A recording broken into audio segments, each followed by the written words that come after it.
Right, well, that's the economic reorganisation taken care of. Now, What are we going to do about the women? The women, Mr. Chairman. The productivity results from the war effort were exemplary. A large portion don't want to go back to domestic work. What the deuce is the matter with them? We asked for their help. If employment possibilities were infinite, then of course. But our boys need their jobs back. Gentlemen, what we need to do is simply create a distraction, a diversion, something by which we may satiate women's minds. Children, cooking, cleaning. That's not going to cut it anymore. What the devil do you mean? They've been building munitions, ships, aeroplanes. They've been driving fire engines, trains, trams. Oh, for Pete's sake, stop them driving.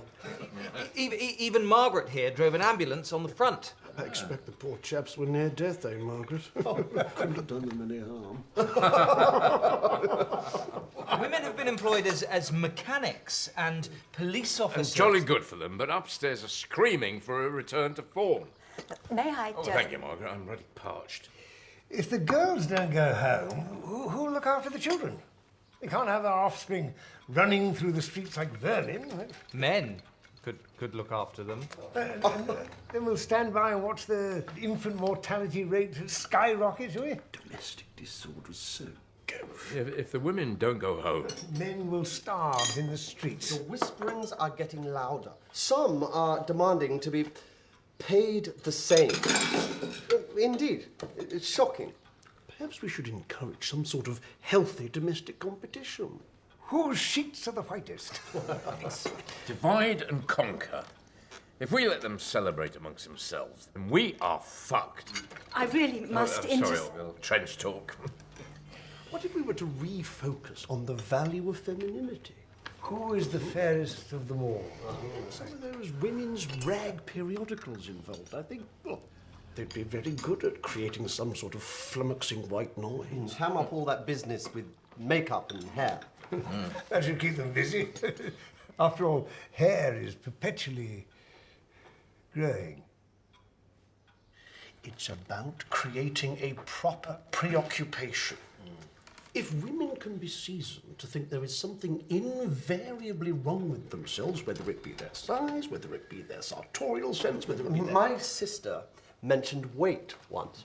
It's feasible that the females could be encouraged to think themselves too thin. Yeah, or too fat. During the Renaissance, being a chubster was considered quite the thing.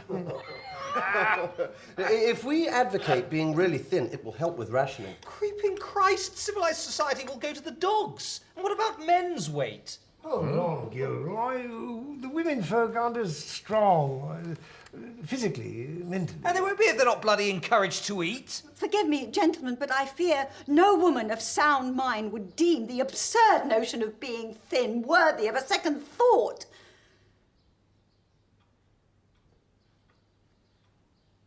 She is bloody right. If this drivel about the import of appearance is going to take any hold, we need to think big. We need to throw some guineas behind the problem. How so? Well, perhaps we could put our weight into some sort of all-encompassing beautification business. Come again? It might even be profitable. Well, it'll need a global effort. I'll get in touch with the president. I suppose next you'll suggest we issue some kind of informative press release detailing these droll, newfangled notions. No. Much easier just to gently drip feed into their growing sense of self-respect. Lunch. After all, we can't run the country on an empty stomach. We need to keep the women's morale. Keep up the odd wink and wolf whistle on the street. This is lunacy. It'll never stick. Fear not, old boy. In the long run, I can't imagine a woman giving a toss about what she looks like. Oh, Margaret, run these minutes down to the PM's office, would you please?